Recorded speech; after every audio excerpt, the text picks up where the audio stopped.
Welcome to another slow descent into sleep. Tonight's story lingers in the late hour, drifting like peppermint smoke through a half-open window. It's the voice of a man who once rose from nothing, lost it all, and now walks the edge of life with a soft determination to love again. Prue. He breathes through silence. He rebuilds through memory. And sometimes he lights a menthol cigarette and remembers the man he used to be. Let your eyes rest. Or sharing where and when you're listening from. Let your thoughts fade. Bend. And if you find comfort in these quiet moments, consider subscribing. Now drift with him into the dark. The story begins. Remember the sound of rain on a tin roof. How it would wake me before dawn when I was 7 years old, lying on that narrow bed in the room I shared with my brother, listening to the steady rhythm that seemed to, though I couldn't name what that something was, promise something. The house was small, smaller than most people would think possible for a family of 5, but we made it work because we had to, because there wasn't another choice. My father worked nights at the factory, home with oil under his fingernails and the smell of metal shavings in his hair. Such care, as if each stitch could hold. My mother took in sewing, her fingers moving like small birds across fabric that other people had torn or outgrown. I would watch her sometimes in the evenings when the light from the lawns that were, and maybe it could, maybe it did. Single lamp made everything golden and warm. Watch her thread the ware needle with such precision, but whirled together. There was a window in that room where my brother and I slept, and if you pressed your face against the glass and looked to the left, you could see the edge of what the adults called the nice neighborhood, painted shutters and gardens that someone tended, even in summer, even when ours had turned brown and given up. I used to dream about those houses, not because I was jealous, because I was curious. I wanted to know what it felt like to live in a place where things stayed fixed, where the faucet didn't drip all night, the heat worked in winter, and the windows opened smooth in spring. My brother never looked out that window. He said it made him sad, but it didn't make me sad. It made me hungry. Hungry in a way that had nothing to do with food, though we were often hungry for that too. Real money. I was 9 years old. I found the first time I made money, glass bottles in the ditch behind our house, and carried them 3 miles to a store that gave you 5 cents for each one. My arms ached by my hands were cut from broken pieces I hadn't seen in time. I got there. The tall grass. When the man behind the counter counted out 75 cents and placed the coins in my palm, warm and heavy and mine. Not exactly. It was more like recognition. Like I had that, I didn't have to wait for someone else to decide if I felt something shift inside me. But because sitting it wasn't greed, discovered something I was meant to do, something I was good at, finding value where others saw nothing, carrying weight that others' futures to be built. The teachers would call my mother when I wouldn't carry, walk-in distances that others wouldn't walk. That night I gave my mother 50 cents and kept 25 for myself, hid it in a coffee can under my bed. Behis.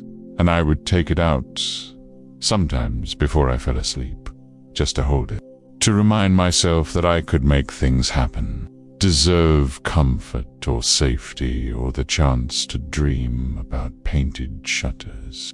School was hard for me, not because I wasn't smart. Still felt like punishment when there was work to be done, money to be made, missed too many days. And she would look at me with those tired eyes that held more understanding than disappointment.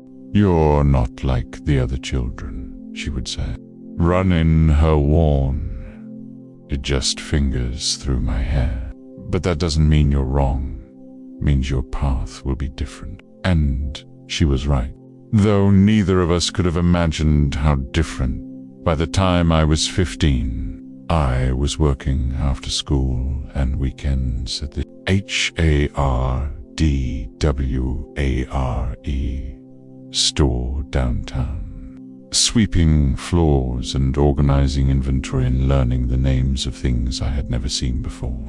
The owner, Mr. Peterson, was a quiet man who had built his business from nothing. But he watched one nail and one board at a time. He never said much.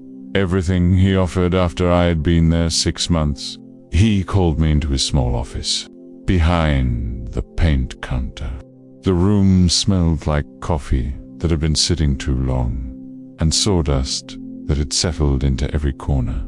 Me a chair, but I was too nervous to sit. "You see things," he said finally. His voice gravelly from years of breathing, "But you see how to fix it. How to make it better than it in dust and fumes. Most people look at a broken thing and see only that. It's broken." He was talking about more than hardware. Though I didn't understand that then. I thought he meant the way I could organize his stockroom so that everything had its place, or how I had figured out which screws worked best with which wood, or why certain customers always came back and others never returned. "I'm getting old," he continued, lighting a cigarette that he held between, fingers stained yellow from years of the habit. "Says my son wants nothing to do with this place. Says there's no future in small business. Everything will be changed, and corporations soon." He took a long drag and exhaled slowly, by the smoke curling toward maybe he's not. But either way, I need someone who water-stains ceiling. Maybe he's right. Cares about this place the way I do.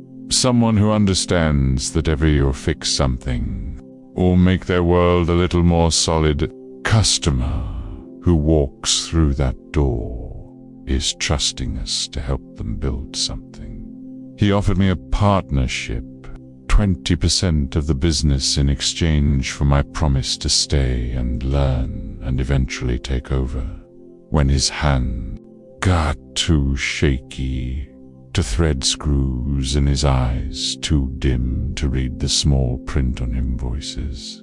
I was 17, then, still sleeping in that narrow bed, still hearing the butt had possibility, had a timeline that I could rain on the tin roof, still dreaming of houses with painted shutters. Now, those dreams had weight.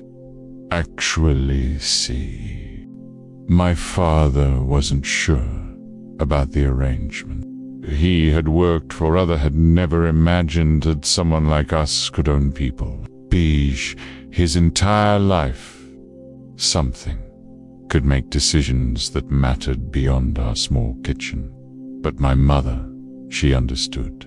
She saw the hunger in my eyes. Build something, build it well, table. The same hunger that had driven me to carry those bottles 3 miles. When I was 9, go, she said simply. And so I did. Be more beautiful. About money flowing in and out like water. Through mistakes that kept me awake. About how through customers, more there's buy. He couldn't teach me. The first few years were harder than I had expected. Mr. Peterson taught me everything he knew about lumber and paint and the 100 small. Through decisions that seemed right at the time but revealed things that people need when they're trying to make their homes more comfortable. About business. Quickly, everything you think you've built can disappear if you're not careful. About how to work, I learned those lessons on my own, at night, themselves as foolish in the harsh light of morning. Who didn't pay their bills, and suppliers who raised their prices without warning, and still have energy to dream about tomorrow, about how to smile at someone who... But I also learned about persistence, about how to find was angry about something that wasn't my fault. Solutions when everyone else saw only problems. 18 hours in a day by the time I was 25. I owned the hardware store outright. Mr. Quietly in his sleep. Leaving me, Peterson had died the previous winter. Everything in his will, along with a handwritten note that said simply, until I knew the words by heart and didn't need to build something worthy of the trust people place in you. I carried that note in my wallet for years, until the paper became soft and the ink began to fade. See them anymore, to remember what they meant, slowly at first, then faster as word spread that we could the store grew. Solve problems that other places couldn't or wouldn't. I hired employees who cared about craft the way I did, who understood that selling someone the wrong screw or the cheap paint was a betrayal of their trust. Bear hope that we would help them build something that would last. And then I began to expand. It started with a store next door, a bakery that had failed when the owner couldn't compete with the chain that opened across town. The space was perfect for expanding our paint and gardening sections. The smell of old bread had been replaced by the clean scent of fresh lumber and new possibilities.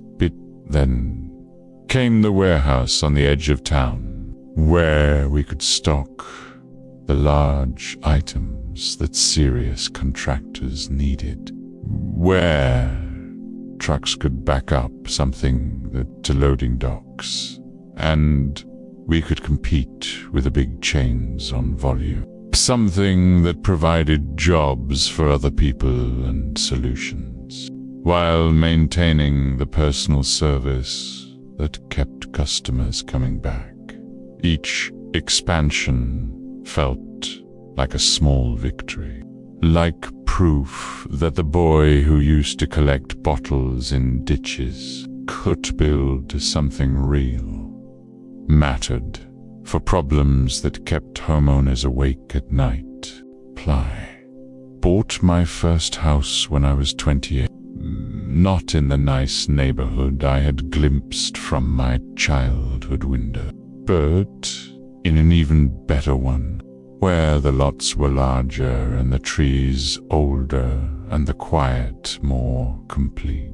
It was a brick colonial with white trim and a garden that someone had planted with care. Roses that climbed the fence and a that scented the air with promises of home-cooked meals and Sunday afternoons. Not from sadness. She walked through every room, opening closets and touching the butt from a joy. So my mother cried when she saw it. Deep it had no word. Walls as if she couldn't believe they were solid. Standing in the kitchen and imagining meals that marveling at the space. Sometimes it not built could feed more than just the people who were hungry. "Phew, you built this," she said. Though we both knew I had bought it. But she understood what I was only beginning to learn. That building something doesn't always mean working with your hands. Means working with your dreams, your determination, your willingness to carry weight that others won't carry. That house became my sanctuary, place I returned to every evening after the store closed, where I could sit in the living room with a book and a glass of wine and listen to the silence that meant safety, security, absence of worry about whether the rent would be paid, or the heat would work, or the roof would hold when the storms came. I furnished it slowly, carefully, choosing pieces that would last, that would age well, that would still be beautiful when I was old and gray and sitting in the same chairs. Remembering the young man who had been so. We opened a second location and the next, amazed by the simple luxury of space and privacy and walls that belonged. Then a third, each one staffed by people who understood that, to no one but him, we were selling the possibility that the business continued to grow. Town over. We weren't just selling product. Broken things could be fixed. That worn-out spaces could be renewed. That anyone willing to put in the work could make their world a little better. I was 35 when I met Sarah. She came into the main store on a Saturday morning, looking for how the pieces fit together. What could go wrong? And something to fix a leaking pipe under her kitchen sink. She had moved into an old house that needed more work than she had realized, and she was determined to do as much as she could herself. To learn, to become. She asked good questions. The kind that showed she was competent with tools and techniques that her father had never taught her. Realized I had been hoping she would return. I spent an hour with her, explaining not just what she needed, but why she needed it, how to avoid it.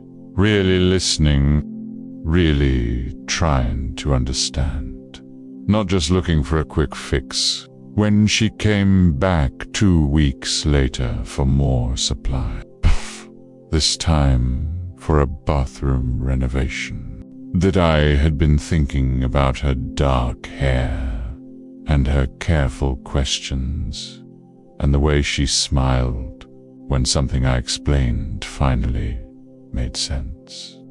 Carefully, beware. They've both.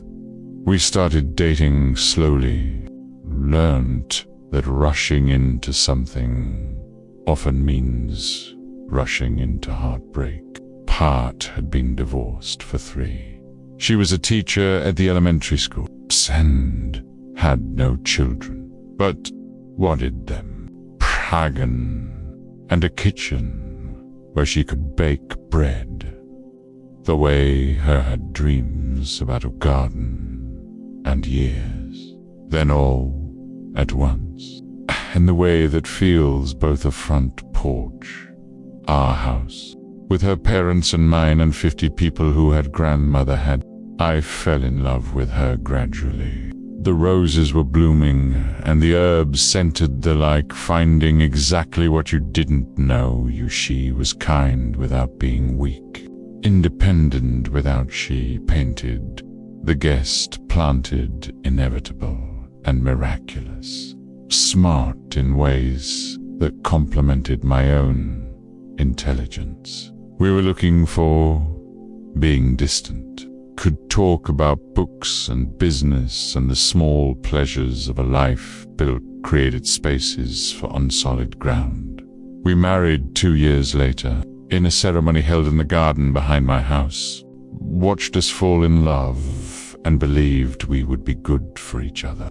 Bought a place to invite the world in, she good to each other, even air.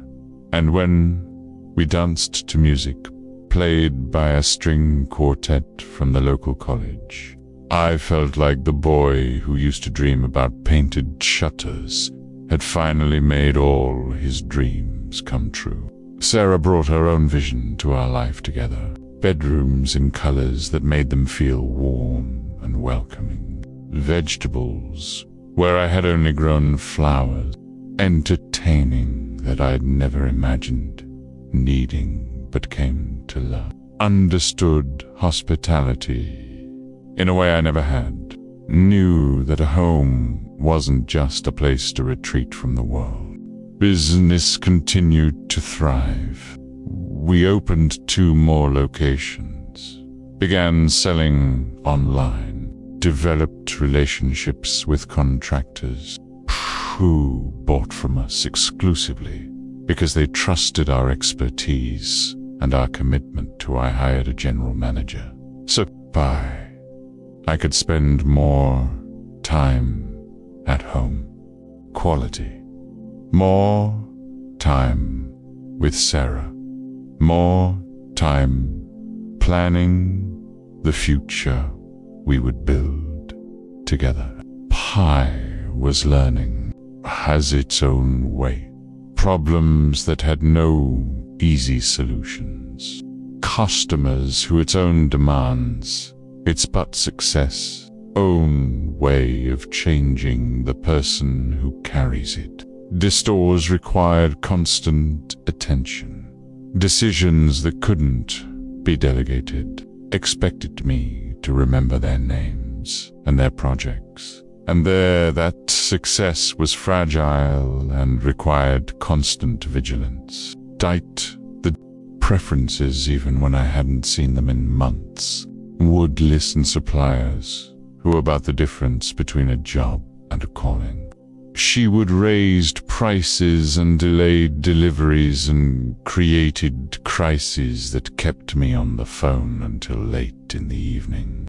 I started working longer hours, not because I had to, but because I felt responsible. Because I believed that anything that went wrong was my fault. Boy who had once collected bottles couldn't afford to become complacent. Sarah understood at first. She knew about responsibility, about work that mattered. Wait for me to come home, would keep dinner warm, patiently while I talked through the day's problems and tomorrow's challenges.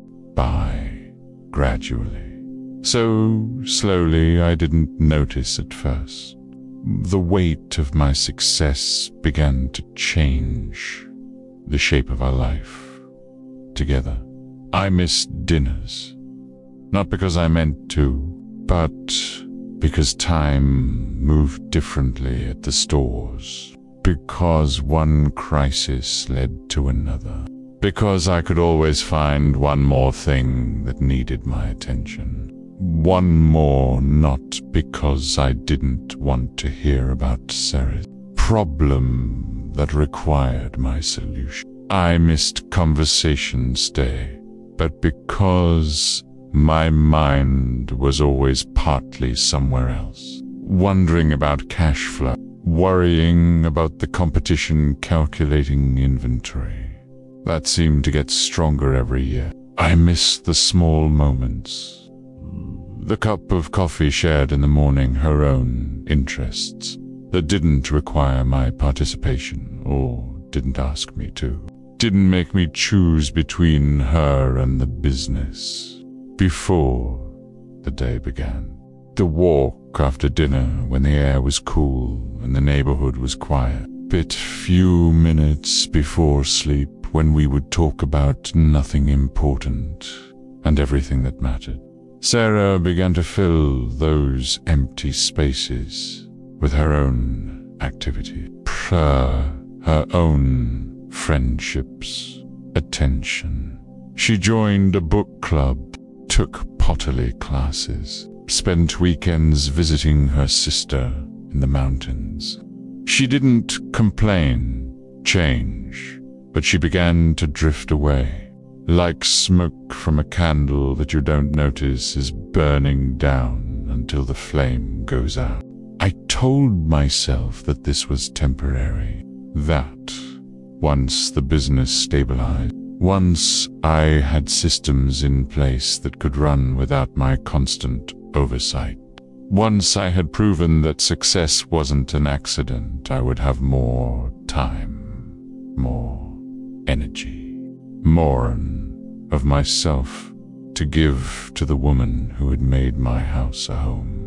The truth was harder than that. The truth was that success had become a drug, and I was addicted to the feeling of being needed, of building something that grew larger and more, solving problems, complex and more impressive every year. The truth was that I had begun and to define myself by what I accomplished rather than who I was, without the constant validation of business success. I wasn't sure who I was anymore. The divorce papers arrived on a Tuesday morning in late October, delivered by a courier who asked me to sign for them, as if they were just handwritten on the good stationery we had received, as if explaining that she couldn't compete with my work for another invoice or contract. Sarah had moved out the previous week, that she had realized she was lonely, even when we were while I was at a trade show 3 states away. She left a note on that she hoped I would find happiness, though she wasn't kitchen table, wedding, gift, attention, the copper pots she had chosen, the herb garden visible same room. Sure, I would recognize it if I did. I sat in that kitchen, surrounded by the evidence of the life we had built together, and I felt through the window she had designed, far, the table where we had shared 1,000 meals and planned a future that no longer existed, empty in a way that had nothing to do with hunger and hollow, everything to do with loss. The business continued to thrive, as if my personal life was completely separate from my professional success. As if heartbreak had no effect on profit margins, and loneliness couldn't touch inventory turnover. I worked where I knew what was expected of even longer hours, where problems had solutions and effort produced results. Because the office was the not, because I had to. Only place where I felt competent, me.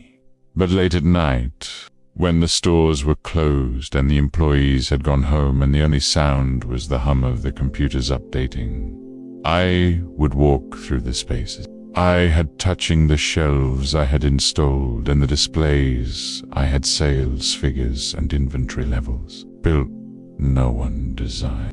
And I would wonder what it all meant if I had no one to share it. Bah, I had forgotten to, with no one who cared whether the day had been good or bad.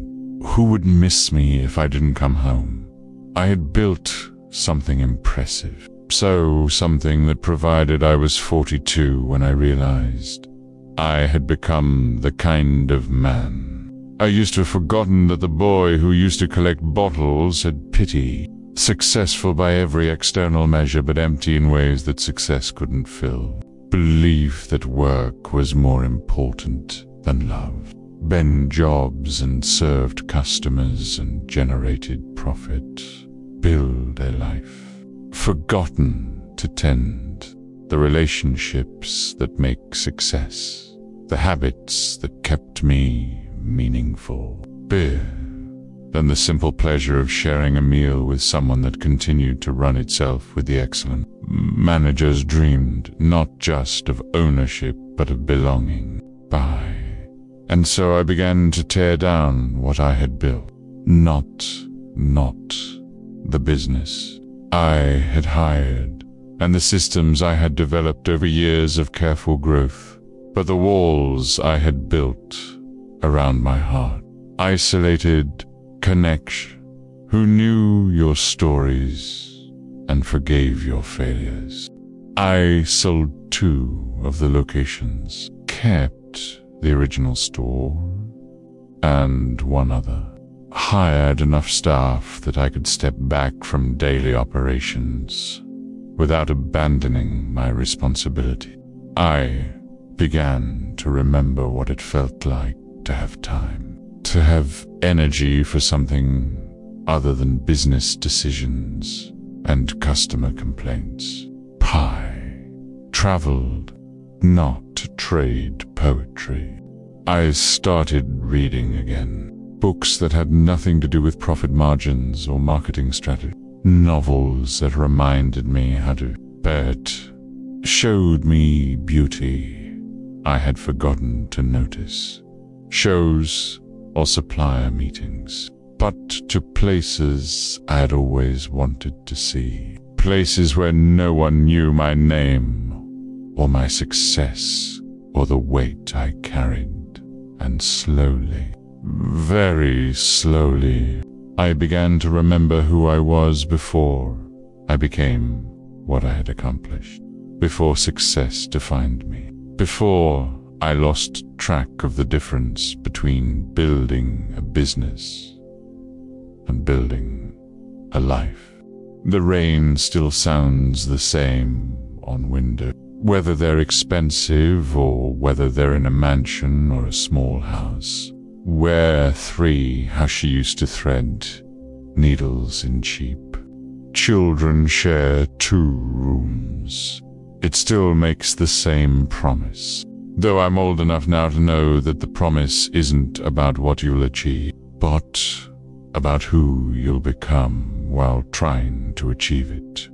I think about my mother sometimes.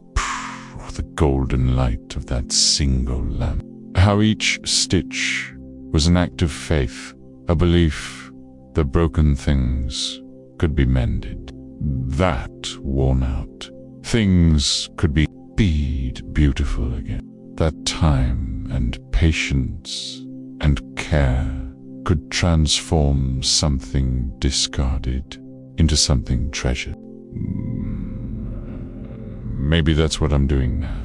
In this quiet time between what I was and what I might become. Threading needles in the soft light of evening.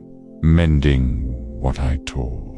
Making beautiful what I wore out. Learning that success without connection is just elaborate loneliness. By that, building without blueprints only works if you remember to include space for love. For the kind of moments that make all the work people worthwhile. The house is quiet now, quieter than it was when Sarah lived here, but the kind that comes from being comfortable with solitude without different from the emptiness that followed her leaving. This is a peaceful quiet. Another heart, another set of dreams. 2, being resigned to it, from knowing that I am enough, that I have built enough, that I am ready now to build something different, mint, a habit I had given up years ago, but recently something that includes another person, tend alongside my own. Not because I need it, but because I can. Because, small, I light a cigarette from tending. Frong rediscovered, pleasures matter more than small risks when you're beginning to now understand how quickly time passes. How precious the moments are when everything is quiet and still and full of possibility, carrying with it the weight of everything I've learned, everything I've lost, everything I hope to find.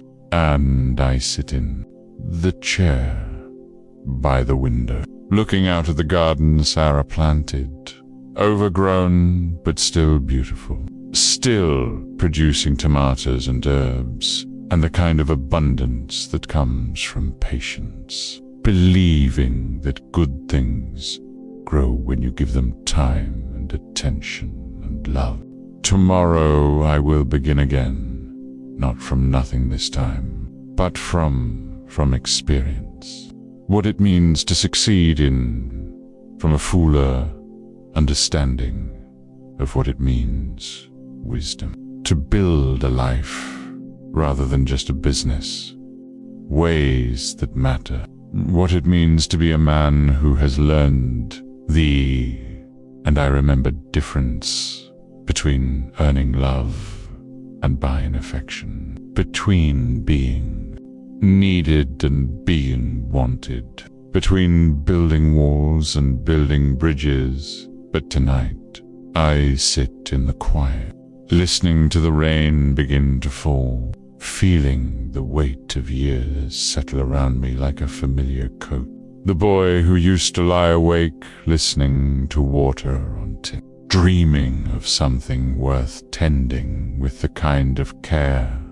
My mother painted shutters and houses where things stayed fixed, where the heat, every mended thing, every act of faith, that broken worked in winter, and the windows opened, smooth in spring, still quickens with sleep and less. Then he got what he dreamed of, and more than he dreamed of.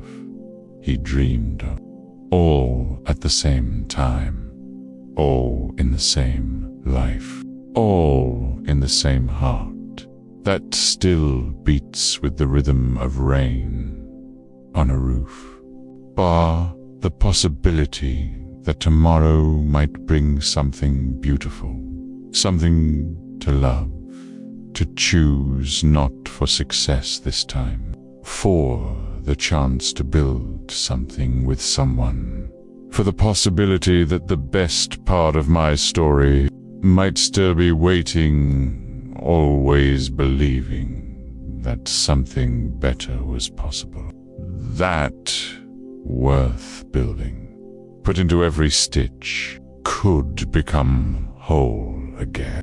Pervy. The cigarette burns down to nothing.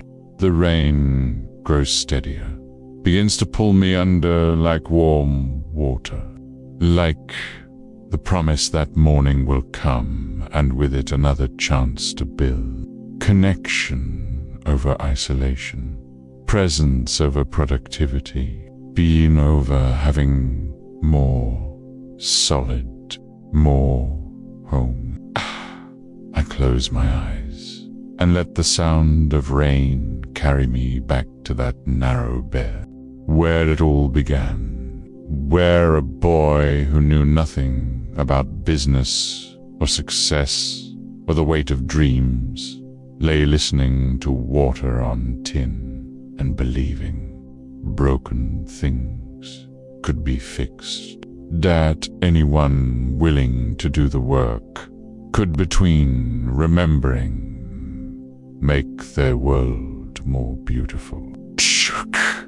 And in that space between waking and sleeping and dreaming, between who I was and who I might yet become, I feel the first stirrings of a different kind of hunger, but for connection else to be written. The morning I met Elena, the air smelled like coffee and rain-washed pavement, and something else I couldn't name. Breathe in deeply, as if something that made me stop walking and stand still on the sidewalk. My body knew before my mind did that everything was about to change. It was a Thursday in late spring, 6 months after the divorce papers. Been signed and filed away with all the other documents that mark the end of one life and the beginning of another. I had walked to the small cafe, 3 blocks from my house, the one with mismatched chairs and tables made from reclaimed wood, where the owner knew my name and my order and never asked why. I always sat alone, and when she was at the corner table, the one by the window where the morning light fell, in golden squares across whatever she was reading. A recognition, a stirring, a sense that the world, the way she paused sometimes and looked out, the watching the way she wrote in. The margins of her hair was dark, with threads of silver that caught the sun. Her hands moved carefully as she turned the pages of what looked like a journal, looked up, and our eyes met for just a moment. I felt something. I had just upon what strangers always with a book or journal, always at the same instead of the magical space it not polite forgotten was possible. Before I could talk myself out of it, I was standing beside her table. And before I could think about had suddenly become more interesting. I ordered my usual coffee and took my usual table, but I found myself glancing toward her corner, whatever she was reading, the window, as if she was seeing something the rest of us couldn't see. She smiled slightly at something she had written, as if she was having a conversation with an old friend, and when she left, gathering her things with the same careful attention she had given to her reading. I felt the cafe become ordinary again. Place to drink coffee had been for the 40 minutes she was there. I didn't expect to see her again. Botch. She returned the next Thursday, the Thursday after that. Table, if it was available. Always bringing that same sense of quiet, purpose. That made me want to be a better version of myself. It took me 3 weeks to work up the courage to speak to her. She was reading something that made her laugh, a real laugh, or restrained, but full of genuine delight. "I'm sorry to interrupt," I said, "but whatever your reading looks like, it might be worth sharing." Brown and just, she looked up at me, her eyes the color of autumn leaves, gold and warm. And she didn't seem annoyed by the interruption, curious. "It's letters," she said, closing the book, but keeping her finger inside to there were most of there. Mark her place. Letters between 2 writers. From the 1940s, friends for 30 years, but only met in person 3 times. Relationship existed in these pages, in words carefully chosen and mailed without all the across an ocean. "Ooh, that sounds lonely," I said, extending her hand in a way that felt formal and, depending on how you look at it, they knew briefly. I felt that pure or romantic, she replied. Each other's minds before they knew each other's faces. They fell in love with thoughts and words and ways of seeing the world. Messy complications of physical presence. She gestured to the empty chair across from her, and I took it as an invitation. "I'm Elena," she said, intimate at the same time. "Michael," I replied, and when our hands touched, same recognition I had experienced the first time I saw her, as if we were picking up a conversation that had been interrupted rather than beginning one. We talked for an hour, maybe longer. Ty became elastic in her presence, bending around the stories she told and the questions she asked. She was a librarian. Pa had been for 15 years. Worked at the university where she helped students find, she said, with a smile that held no trace of regret, sources for papers on subjects she had never studied but somehow understood. She lived alone, had never married, though she had come close once to a man who wanted her to be smaller than she was, quieter, more willing to make his dreams more important than her own. I chose books instead. They're better company than most people. More honest, more patient with your flaws. And verily their coffee cups in the sink. Or expect you to pretend their jokes are funny. Bill. I found myself laughing, really laughing, for the first time in months, when she had to leave for work. She gathered her things with the same careful attention I had observed from across the room. But this time she paused before standing. "Will you be here next Thursday?" she asked. "I think so," I said, though I knew I would rearrange my entire week if necessary to be sitting at this table when she arrived. "Good," she said simply, and then she was gone, leaving behind only the faint scent of her perfume, something light and clean that reminded me of rain and growing things. That was the beginning. The next Thursday became a ritual, then the Thursday after that, and gradually our conversations began to expand beyond the boundaries of. And I would, the cafe. She would mention a book she thought I might enjoy. And she would ask questions that would find it and read it, so we could discuss it the following week. Tell her about a problem at the store. Helped me see it from angles I hadn't considered. She introduced me to foods I had never tried, authors we began to meet for dinner at small restaurants, where the lighting was all the thoughts I had been thinking in the silence of my empty ideas I had never considered. She had a way of listening that's soft, and the service was patient, and we could talk for hours without feeling rushed. Never read made me want to tell her everything.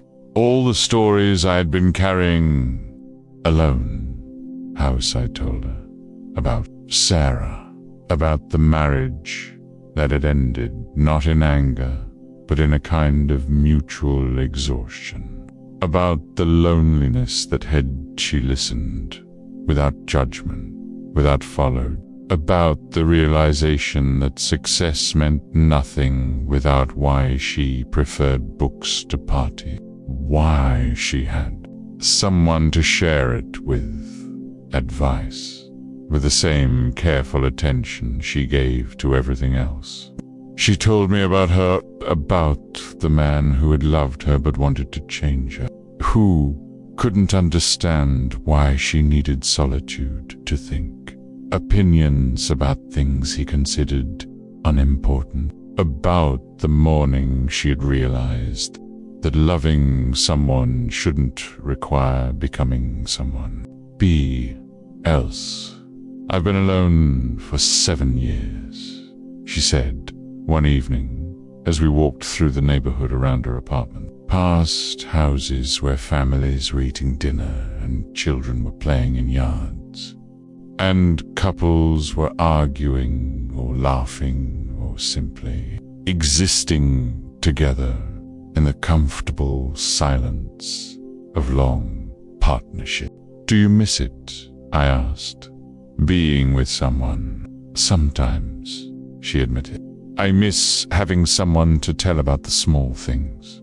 The book I discovered, or the student who finally understood something difficult, or the way the light looked on the library steps this morning. I miss being known. Even having someone who remembers that I don't like mushrooms, and that I always cry at the end of movies. Happy endings. By all the stories that end too soon, even happy endings.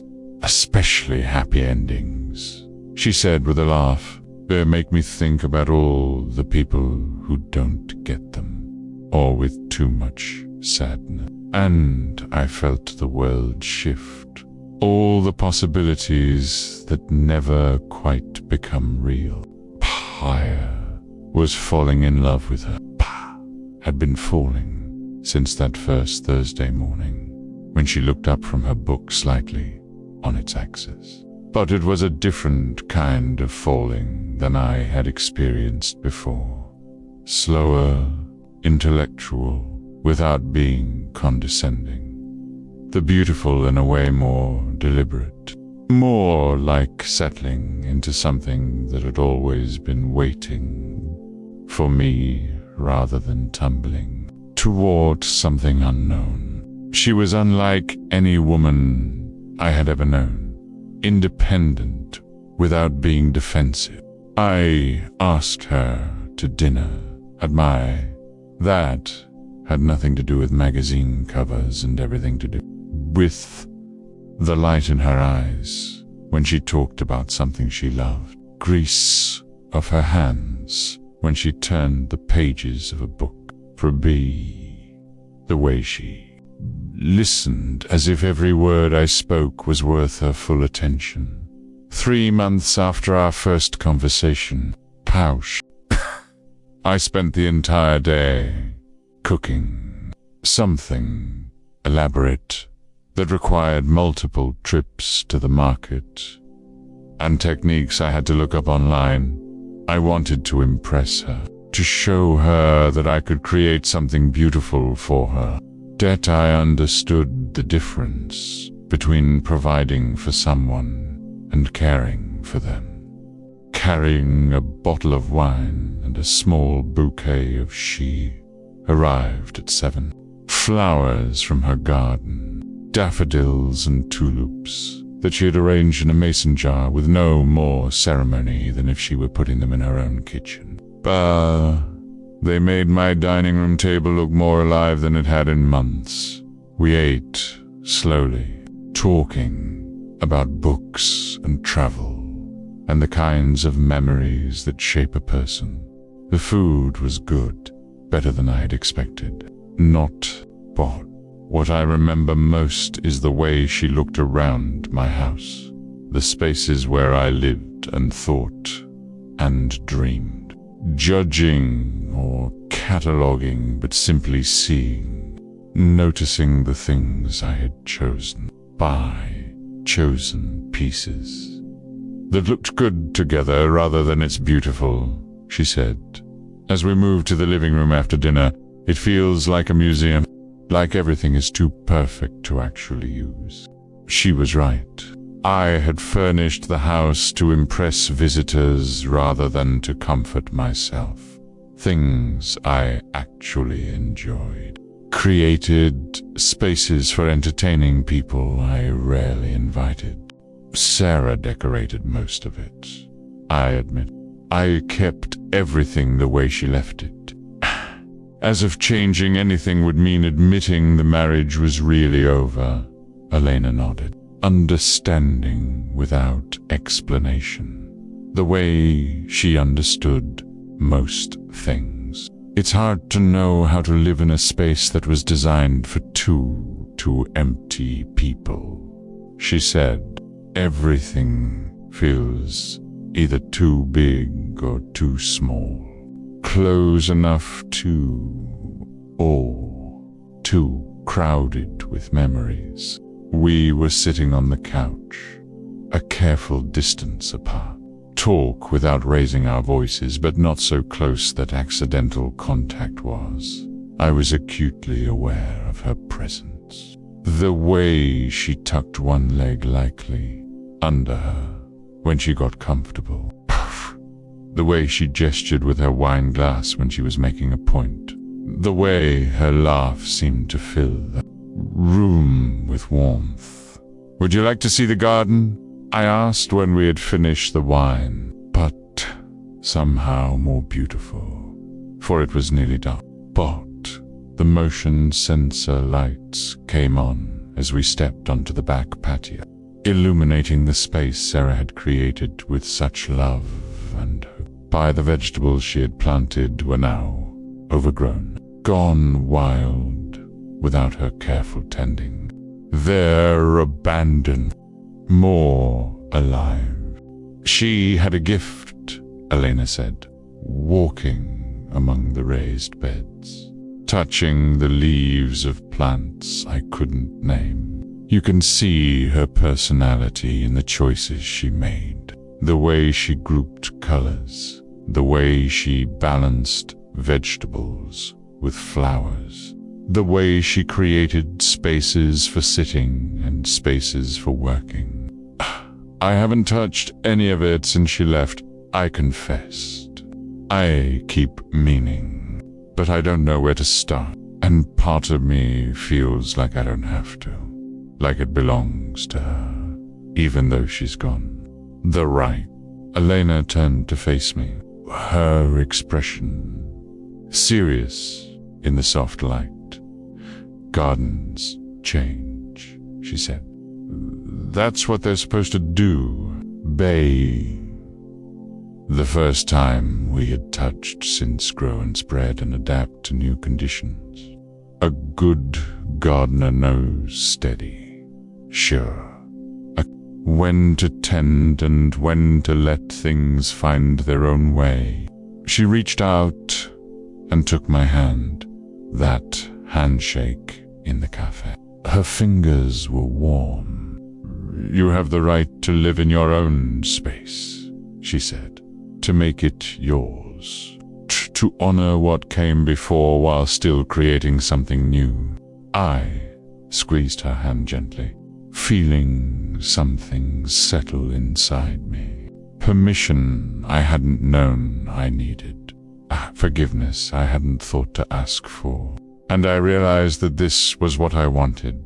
Not perfect, we stood there in the garden, surrounded by the wild beauty of things left untended. But the kind of natural abundance, the order or impressive display, comes from planting good things and then trusting them to grow, trusting them to find their own way toward the light. That night, after Elena had gone home, I sat in my living room and really looked at it, seeing it through her eyes, through the lens of someone who understood the difference between a house and a home, between decorating and dwelling, between creating a space to impress others and creating a space to nourish yourself. Over the following weeks, I began to change things slowly, carefully, added, not erasing Sarah's presence, but making room for my own. I moved furniture to create more intimate conversation area, replaced formal artwork with photographs and books that meant something to me, lamps that provided warmth rather than just illumination. Elena helped, not by making decisions for me, but by asking questions that helped me discover what I actually wanted, what made me feel comfortable, what reflected who I was becoming rather than who I had been. "What do you do when you want to feel peaceful?" she asked, "Want a place where you can be comfortable when you have Saturday afternoon," as we wandered through an antique store. "Usually in the chair by the window in my bedroom, where you can share that peaceful feeling with someone else. That made me think of long Sunday afternoons and books I read, I said. Gets good light in the afternoon. Then maybe you need a reading chair in your living room too, she suggested. Company, we found the chair that day. An old leather armchair that had been worn soft by decades of use.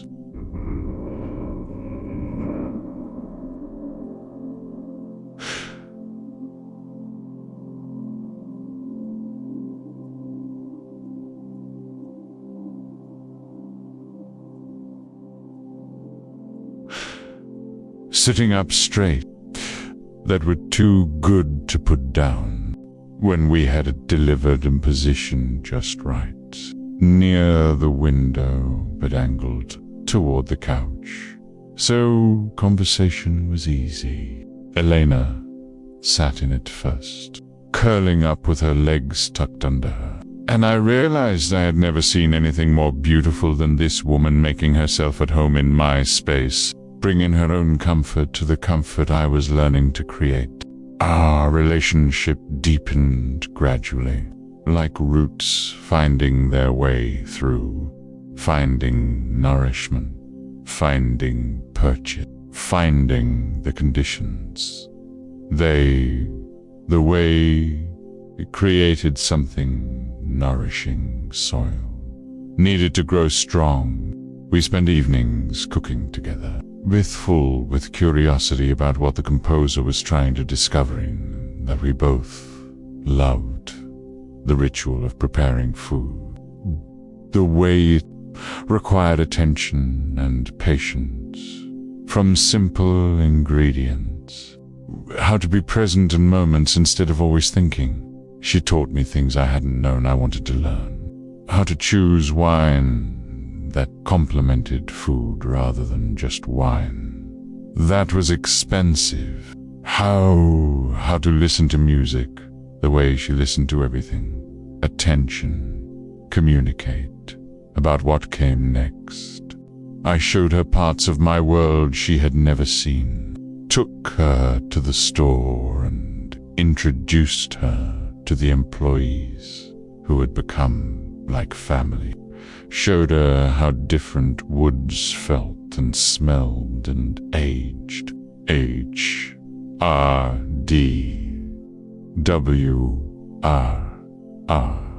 That looked identical, could perform completely differently. How the right tool could make impossible jobs simple and the wrong tool could make simple jobs frustrating. She was fascinated by the craftsmanship, by the way old techniques had by the stories customers told about been refined over generations. Dreams they were building, problems, projects they were working on. The chance to make their world a little better with their. She understood instinctively what I had learned over there was solving. That people didn't just buy lumber and screws. You're selling confidence. Be believe, but for the simple satisfaction of helping. They bought years. Possibility, hope, own hands. You're not just selling supplies, she said after spending a morning a place watching me help customers. Both. During our years of but in that small cabin, surrounded by the kind of silence that they can do something they've never done before. Careful not to rush. Careful too, she was right. And hearing her say it helped me remember why I had fallen in love with the business in the first place. Not for the profit or the growth or the recognition. People build the lives they wanted, full of the wonder that comes from discovering someone. We began to let those 6 months after that first conversation in the cafe. Elena and I took our first trip together, a long weekend at a cabin in the mountain. with no internet and no television and windows that looked out over miles of forest that changed color as the sun moved across the sky. We had been cautious with each other. Respect the boundaries that had protected us. Solitude only comes from being far from everything. Boundaries soften. We made love for the first time on a Sunday morning, with rain pattering against the windows and the smell of coffee drifting from the kitchen, where I had started apart before returning to bed. It was gentle, exploratory, Else's body, after years of sleeping alone, full of the gratitude that comes from being welcome, being wanted, being enough. Afterward, we lay in the narrow bed, listening to the rain and feeling the easy intimacy that comes after barriers have been crossed. After you have seen each other vulnerable and found it beautiful rather than frightening. I didn't think this would happen again, she said, her head on my chest, her fingers tracing lazy patterns on my skin. I had convinced myself I was complete alone. That wanting someone else was just cultural, something I could think my way out of. Conditioning.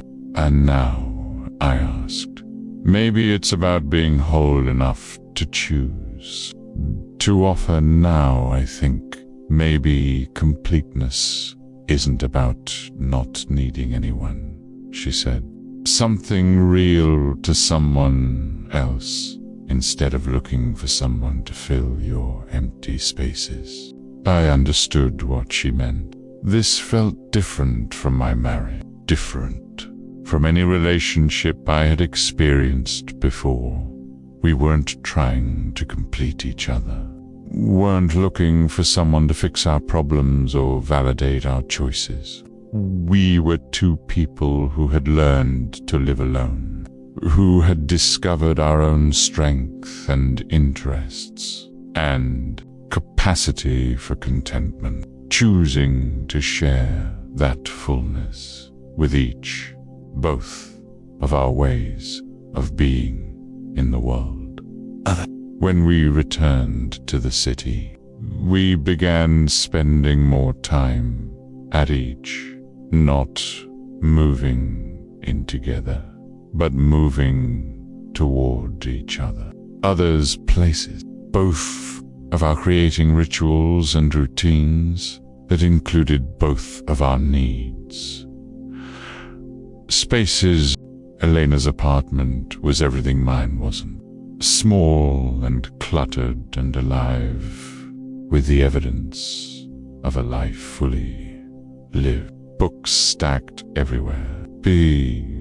Not just on shelves, but on tables and floors and windowsills. Plants that she talked to and watered and repositioned based on the season and the light. Collections of things that caught her attention. Vintage postcards, and interesting rocks and photographs she had taken on walks through. Loved the way it felt, like stepping into her mind. The city. I loved being there. I told her one evening as we cooked dinner in her, seeing how she organized her thoughts and her treasures, created beauty from simple things, arranged with care. How she made a studio apartment feel spacious through clever use of light and mirrors and every inch furniture that served multiple purposes. The difference between working around each other with the choreography of people. It's like a jewel box. Tiny kitchen, who were learning each other's rhythms. It has to be, she said, when you don't have much space. Has to earn its keep. Everything has to be something you actually love. something that makes you happy to see it every day. She was teaching me about having things and choosing things, between accumulating and curating, between filling space and creating space for what mattered. At my house, we spent evenings in the garden, working together till Elena had a gift for Bryn, order to the wilderness Sarah had left behind, before seeing what wanted to grow and what had outlived its purpose, knowing when to prune and when to transplant, when to start over, and the plants respond. And then you adjust when to simply tend what was already there. What?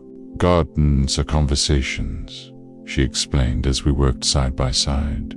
The gardener suggests, big garden became something new, still beautiful, based on what they tell you, what thrives and what struggles, spreads and what retreat. Under her guidance, still productive, but different from what Sarah had created, more willing to change and adapt and surprise, more collaborative. Somehow, instead of feeling we planted herbs that we used for cooking, vegetables that we looked forward to harvesting, flowers that bloomed at different times. So there was always something bright and alive to see. We created a small seating to have conversations that wandered through area where we could drink coffee in the morning or wine in the evening, following the natural, where we could sit quietly together and watch the light change and the seasons turn. Winter came early that year, with snow that stayed on the ground, and we felt cozy, grateful for the excuse to slow down, crisp to spend temperatures that kept us inside for days at a time, trapped, long mornings in bed, reading different books but sharing the warmth, pull the same blanket, to cook elaborate meals that took hours to prepare and hours more to eat. Topics the way a river wanders through landscape, contours, finding their own pace. I love winter with you, Elena said, one evening, as we sat by the fire, her feet in my lap, both of us reading, both of us content to be quiet. I always thought winter was something to endure, something together to get through until spring came back. But this feels like something to savor, like a gift. I understood what she meant. For the first time in years, maybe in my life, fully present, and I wasn't rushing toward anything. Wasn't waiting for the next milestone or achievement or validation. I was present, moments that were complete in themselves. That asked nothing of me except that I show up, that I pay attention, that I receive the gift of simply being alive, being loved, being enough. Spring came, eventually, as it always does, with sudden warmth and the smell of mud and growing things, poor with buds on trees and crocuses, was lasting, was worth protecting and pushing through snow that hadn't quite melted, with the irresistible urge to open windows and plant seeds and believe in possibility again. Elena and I had been together for almost a year, long enough to have weathered disagreements and disappointments, long enough to have seen each other sick and stressed and less than perfect, long enough to know that what we had was real, nurturing and celebrating. My business was running smoothly with minimal oversight I was happier than I had been in years. Maybe happier than I had ever been. My nights were full of the easy intimacy that comes. My house had become a home that reflected who I was, rather than who I thought I should be. My days were full of small pleasures and shared discoveries, from truly knowing someone, truly being known by. There was something else growing alongside my contentment, something I didn't recognize at first, something that felt like gratitude, but carried an edge of anxiety, a need to do something, to prove something, to demonstrate the depth of my appreciation for this woman who had transformed my life simply by entering it. Ways to express. I began to think about ways to show Elena how I felt, what she meant to me that went beyond words, beyond the small daily gestures of affection and attention that had become natural between us. I wanted to give her something significant, something that would reflect the significance of what she had given me. Flowers from eyes started with small gifts. Books I thought she would enjoy. More substantial, my desire to build a future. Gardens we had visited together. Brewery that reminded me of something she had admired. But nothing felt adequate. Nothing felt equal to the magnitude of what I wanted to communicate. That's when I began to think about bigger gestures, ways to demonstrate my commitment. Included all of her dreams, as well as my own. By the brewery, I knew she had always wanted to travel. Talked wistfully about places, languages she had learned from books but never spoken, she had read about but never seen. Cultures she had studied but never experienced with native speakers.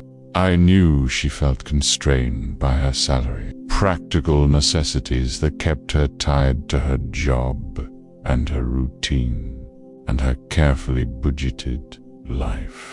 I could change that. I had the resources to give her the world, to provide experiences literally, filled me with the same sense of purpose and the same to show her everything she had dreamed of seeing. Something worthy of the person that would create memories we could share for the rest of our lives. The idea excited me.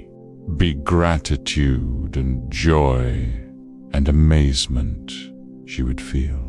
When possibility I had felt as a young man building my business, hunger to create something impressive, before the grand gesture, before the revelation of how much I wanted to please. I began planning in secret, researching destinations and accommodations, imagining the look on her face when I revealed what I wanted to give her something immediate. Something had arranged. She realized that loving me meant never having to choose between dreams and reality again. It was also cramped and poorly lit, and in ways she would notice and appreciate, with renovations and upheaval that would cost me very little. But first, the heating system was old and inefficient. The whole place that could provide, that would improve her daily life every day. Before, the bathroom needed framing it as a practical matter, a way her apartment was charming, lacking in basic amenities that I could easily afford to improve, kitchen was too small for serious cooking. Updating could be transformed, would make an enormous difference in her comfort and happiness. I approached the subject carefully to improve her living situation without the expense moving. She was quiet for a long moment, processing not just what I had said, but what it implied, what it would mean to accept such a gift, what it would mean to refuse it. "That's very generous," she said finally, "but I'm not sure it would feel like my space anymore if someone else paid for it. If I didn't earn it myself." I tried to argue, to explain that accepting help didn't diminish her. That love was partly about wanting to provide for each independence. Other, that I had more money than Pi needed, and it would make me happy to spend it on her happiness. But I could see in her eyes that I was missing something important. Something about the way she had built her life. The pride she took in her, the careful balance she had created between what she independence wanted and what she could provide for herself. "Let me think about it," she said. And I could see that she was already thinking, already weighing the implications, already feeling the subtle pressure that comes from being offered something. "You're not sure you want, but aren't sure you should refuse." We didn't talk about it again that night. I could sense that something had shifted between us. A tension that hadn't been there before. Question that hung in the air even when we were talking about other things. Over the following days, I found myself planning more elaborate gifts, bigger gestures, ways to demonstrate not just my affection, but my ability to transform her life, to remove every obstacle between Elena, to provide, and everything she had ever wanted. I researched the trip I wanted to plan for her. For us. 3 months in visiting museums and galleries and ancient sites. Staying in beautiful hotels, eating in restaurants. We had read Europe, about everything she had dreamed of seeing, experiencing everything, enjoying what I could give her, what we could experience together. I calculated costs and made preliminary arrangements, contacted travel agents who specialized in luxury experiences, who could handle every detail so Elena wouldn't have to worry about anything except enjoying herself. Together, if she would let me provide it, even as I planned, I began to notice things that hadn't bothered me. The careful way she split every dinner check, the way she insisted before on contributing equally to groceries, even when we were cooking at my house, the way she deflected my offers to pay for larger expenses, concert tickets, or weekend trips, or anything that cost more than she would normally spend on herself.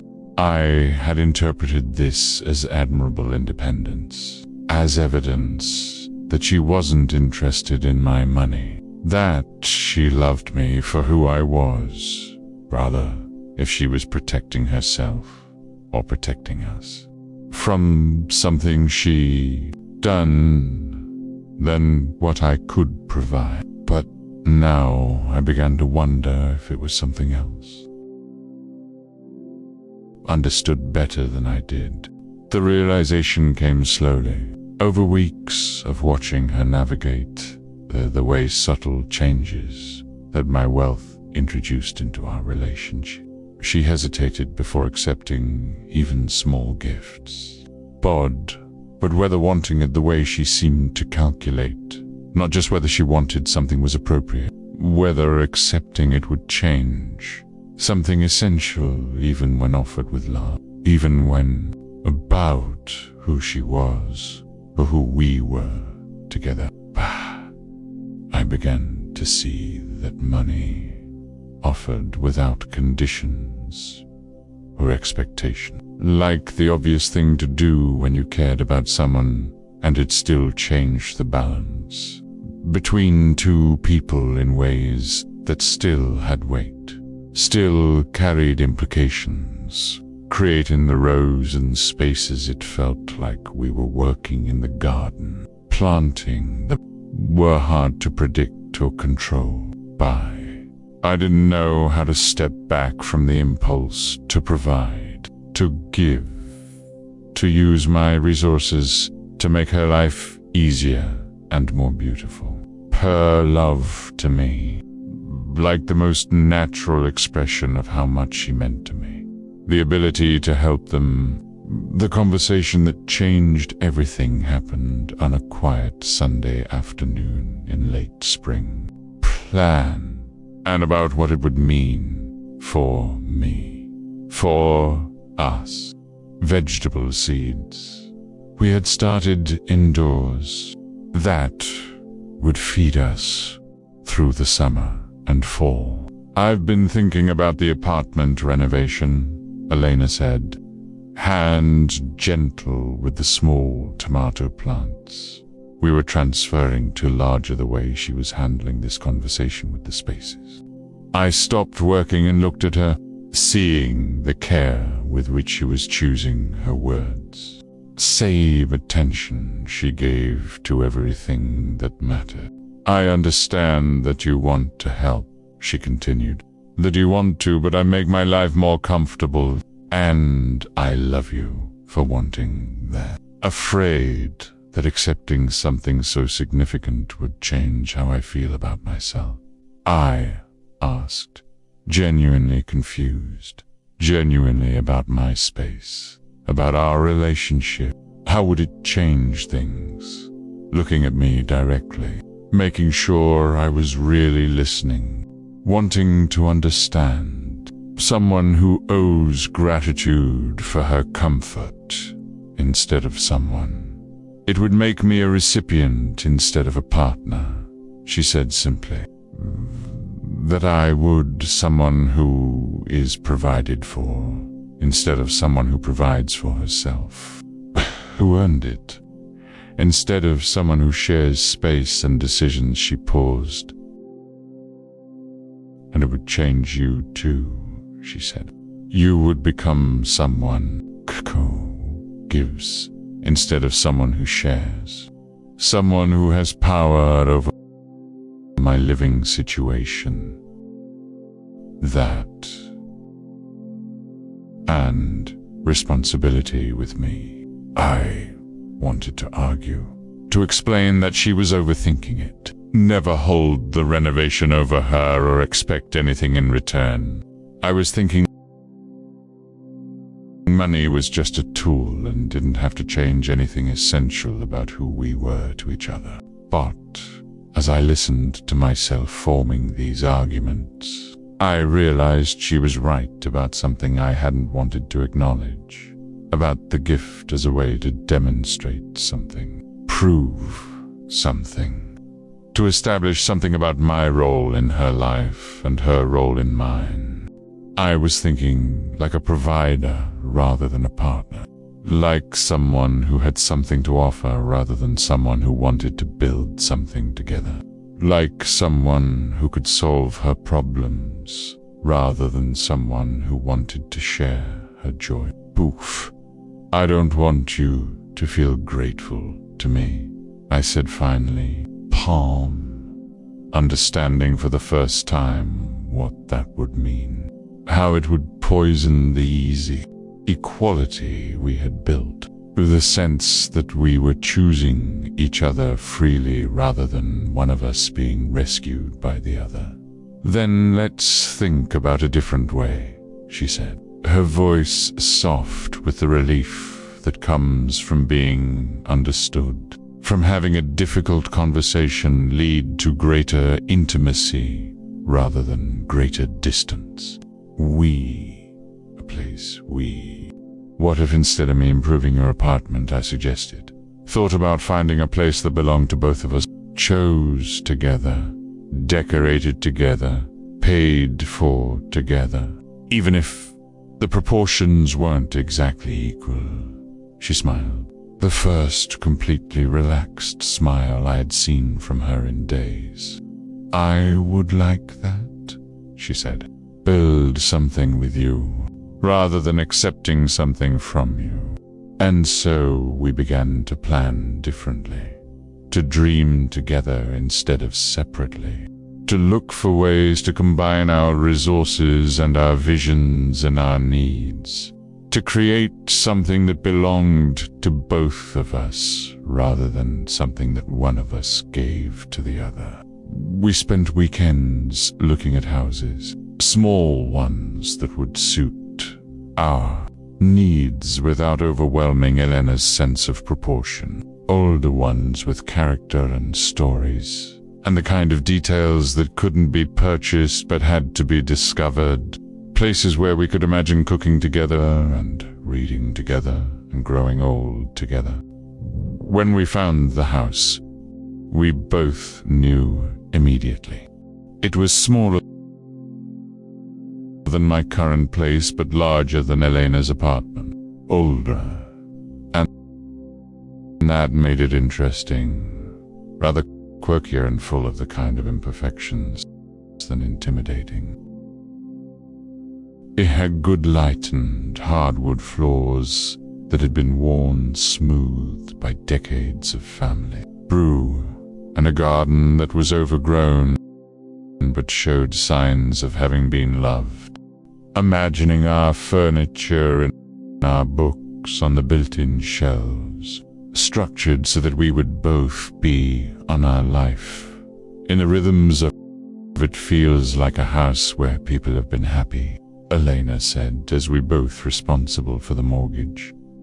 Both invested in the walked through the rooms for the second time. We talked about the spaces, what we would keep and how we would blend two different ways of organizing these rooms. About how to handle expenses and decisions. When it feels like a house where we could be happy. I agreed.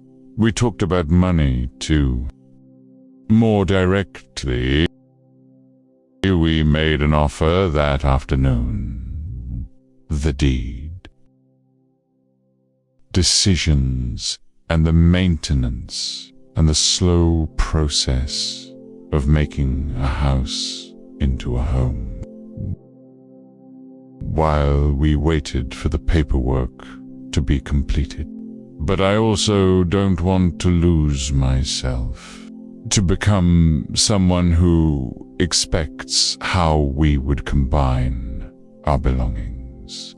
We would donate and decorating and living than we ever had. Person had significantly more resources than the other, and I know that could make things easier for both of them. I don't want to be foolish about this, Elena said.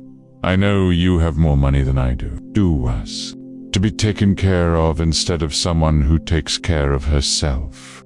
What if we think about it as different kinds of contributions? I suggested. I can contribute more money. You can contribute more time for research and planning and organization. We can each give what we have more of. A framework. For it wasn't a perfect solution, but it was a beginning. Navigating the complexities that arise when two people with different resources try to build something together. When love and money intersect in ways that require constant attention and adjustment. Exactly 1 year after chapter officially together. Legally, the closing was scheduled for a Thursday in June. Our first conversation at the cafe. We signed papers and exchanged keys and walked through our house together. Together, practically together in ways we had been approaching emotionally for months. That night, we celebrated quietly, with takeout from Elena's favorite restaurant and wine from my collection. Sitting on boxes in our empty, the space we would fill with our shared dreams. Surrounded by the evidence of two lives being carefully living. The unpacking and arranging and slow process of making the combined. Looking out the windows at the garden we would tend together. "Are you happy?" I asked as we finished the wine and contemplated the work ahead. Space hours. And grateful. And I'm terrified, she said with a laugh, and excited, worried that I'm making the biggest mistake of my life. And sure that I'm making the best decision I've ever made. All at the same time. I understood completely. This felt different from anything I had done before. More collaborative and more uncertain. More equal and more on a mattress on with less like achieving success. And more like choosing love in rooms vulnerable. Less like acquiring something and more like building something. We made love for the first time in our house that night. Befuddling of unfamiliar walls. The hum of systems. The floor surrounded by boxes and the smell of new beginnings. Moonlight streaming through windows that were ours now. Where we would wake up together and fall asleep together and navigate completeness that had nothing to do with all the small daily negotiations that make a life together. Afterward, we lay in the darkness, listening to the unfamiliar sounds of our new neighborhood, the amazement that we were still learning to operate, and I felt something I had been chasing for years without knowing it. In this space we had chosen together, this future we were building together, this commitment, achievement, success that couldn't be measured in dollars or recognition. The garden waited for morning, for happiness that came from sharing rather than accumulating. "I love you," I whispered into her hair, words I had said before, but that felt different here, we had made together. "I love you too," she whispered back, and I could hear in her voice the same mixture of certainty and wonder that I felt.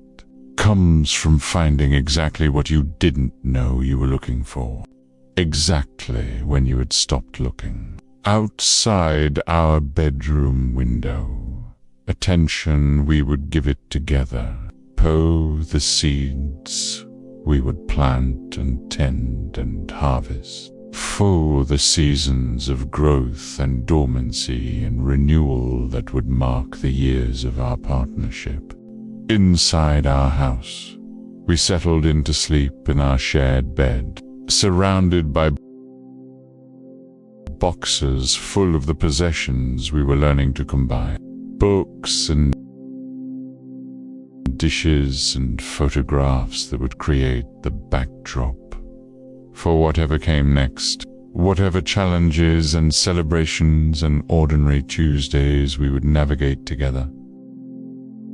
And in the space between sleeping and waking, between the old life I had built alone and the new life we were building together. I felt the deep satisfaction that comes from planting something in good soil will flourish, will produce abundance you can share, then steady, drumming against our new roof, running down our tending something with care, from trusting that what you nurture will gentle grow. But the celebration of something beautiful that had already, the rain that had been threatening all evening finally began to fall. At first, new windows, watering our new garden by, and I listened to that familiar worth protecting, worth the daily choice to hearing, not the promise of something better, to sound with new ears. Come arrived, something worth tending, to pay attention to love well and carefully and completely, to show up, build not just with blueprints and material, but with patience and hope and the quiet faith that two people who choose each other can create something larger than either could build alone. The first crack was so small, I almost missed it. It appeared 3 months after Elena and I had settled into our new house. 3 months of mornings spent drinking coffee in our kitchen. 3 months of evenings working in the wire, planning the day ahead. Garden. We were slowly making our own. 3 months of the easy A, and had the comfortable intimacy that comes from sharing space and decisions, and the small domestic rituals that turn to separate lives into one shared story. We were having dinner with her sister Rebecca and her husband James. The careful balance of old couple who had been married for 8 years shorthand, that comes from navigating parenthood and mortgages and all. The negotiations that marriage required. They were admiring the renovations we had made to the kitchen. The way we had opened up the way you make decisions. And there it was, so subtle. I might have missed it if I hadn't been James, and I still argue about what space while preserving the original character, and knew that had taken months of research and discussion to achieve. You to make it look so easy, Rebecca said. The way you work together. Color to paint the bathroom. It helps that Michael can afford to do things right the first time. Elena replied, be the careful neutrality in her voice that suggested watching her face. The slight tension around her eyes. Some feeling she didn't want to examine the way her smile didn't quite reach them. She was managing something too closely. The comment passed without acknowledgement from anyone else. But I carried it with me through the rest of the evening. Through the easy conversation and shared laughter and the comfortable warmth of friends, I carried it into the night, turning it over in my mind around our table like a stone you find in your shoe, small but impossible to ignore. Later, after our guests had gone home and we were cleaning dishes and I brought it up, putting away the remnants of the dinner was earlier. When you mentioned that I could afford to do things right, I asked, trying to keep my voice to thoughtful there. Something behind that comment. Light, curious, rather than defensive. Elena paused in her wiping of the wine glasses, holding one up to the... It's just sometimes I like to check for spot. Taking a moment to consider her response. Not really, she said, but the pause had been too long. For the casual dismissal, her words suggested. Notice the difference between what we would do if it were just my budget, and what we can do because of yours. Is that a problem? I asked. I don't know, she said, honestly. I don't think so. I notice it. You don't have to think about cost when we're making decisions. You just assume we'll choose the best option rather than the most affordable one. I wanted to say that this was a good thing. Having enough money to make choices based on preference rather than price was one of the advantages I could bring to our partnership. One of the ways my success could make both our lives better, but something in her tone stopped me. Some subtle note that suggested the conversation was more complicated than my immediate response would address. Do you want me to consider costs more? I asked, genuinely uncertain what she was asking for. What would make this better? No, she said quickly. That's not it. I guess I just want to acknowledge that it's different for me. That I'm still learning how to navigate decisions, where money isn't the primary constraint, where we can consider what we actually want instead of what we can reasonably afford. She finished with the glass and moved on to the plate. Her movement efficient and familiar.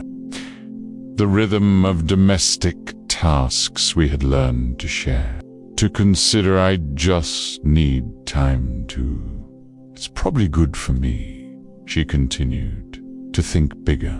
Possibilities I wouldn't have considered on my own. Adjust, to learn how to want things without feeling guilty about wanting dissolved into the comfortable routine of them. The conversation ended there. Beway for the other small but finishing the dishes and turning off lights and preparing for bed. Small Crackit had remained invisible most of the time. There, a hairline fracture in what I had thought was seamlessly solid. Over the following weeks, I began to notice other moments. The way she would research alternatives, even after we had tensions that I had previously overlooked or misinterpreted. Elena sometimes hesitated when I suggested expensive solutions to minor problems. She was quiet for the rest of the evening. Not angry exactly, but agreed on something. The way she seemed to feel the need to contribute extra effort to compensate for contributing less money. When our water heater failed, and I called a plumber without checking with her first, something withdrawn in a way that made me realize I had crossed some line I hadn't known existed. I should have asked you before calling someone, I said as we were getting ready for bed. It's fine, she said. It needed to be fixed. You fixed it. That's practical. But her voice had that careful neutrality again. The tone that suggested she was managing feelings she didn't want to examine. It's not fine, though, I said. I can see that something about it bothered. You. And I want to understand what. She sat on the edge of the bed, brushing her hair with long strokes, taking time to think through her response. It's not that you called the plumber, she said finally. It's that you didn't even consider that I might want to be part of the decision, might want to research options, or get multiple quotes, or try to troubleshoot the problem first. You just moved straight to the most expensive solution, because expense wasn't a consideration for you. Would you have wanted to spend time researching plumbers? I asked, when we had no hot water and winter coming. Genuinely curious. Maybe not, she admitted, but I would have liked the option to discuss it, to feel like we were making the decision together rather than you making it for us, about maintaining her sense of participation in it. I began to understand that this wasn't really about money, not entirely. It was about agency, decisions that affected both of us, about the subtle ways that having vastly different resources could shift the balance of power in a relationship. Even when both people were trying to keep it equal. I want you to feel like my partner, I said, not like someone I'm taking care of. I know you do, she replied, and most of the time I do feel like your partner. It's just that sometimes, when decisions get made based on your resources rather than our discussion, I feel more like someone who lives in your life rather than someone who shares it with you. We talked late into that night, exploring the complexity of building a life together when the building blocks weren't the same size, weren't the same material, couldn't be simply combined without careful attention to balance and structure and the different weights each person brought to the foundation. I thought we had resolved something in that conversation, found a framework for navigating these differences, a commitment to discussion rather than assumption, to shared decision-making, even when the financial contribution wasn't shared equally. But the crack, once visible, seemed to invite other cracks, other small stresses that I hadn't noticed, when everything appeared seamlessly solid, casually, over coffee, or on a Saturday morning. That she had been invited to a conference in her field, B, a gathering of librarians and researchers that would take place over 4 days in a city she had always wanted to visit. That sounds wonderful, I said, already thinking about how to make it special for her, how to extend the trip, upgrade the accommodations, turn a professional obligation into a romantic getaway. I probably won't go, she said, stirring her coffee with more attention than the task required. The registration fee is expensive, and then there's travel and lodging. It would use up most of my conference budget for the year. I could cover the difference, I offered immediately. We could make a long weekend of it. Stay somewhere nice. Explore the city together. The moment the words left my mouth, I could see her withdraw. See that, but this is something for my work. My walls go up. See the careful calculation that meant she was managing her response rather than simply offering it. I asked, though I was beginning to suspect I knew the answer. That's generous, she said. If I can't afford it on my own, then maybe I shouldn't go. Or my career, my growth, My choice, professional development.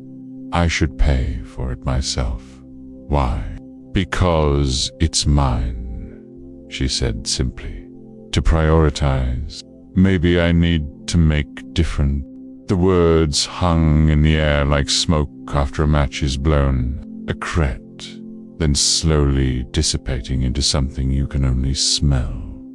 Elena, it was hers, she said. Be the simplicity of the wanted to pay for her own trip. Each statement felt like a door closing somewhere deep in the house of our relationship. A room I hadn't even known existed suddenly becoming inaccessible.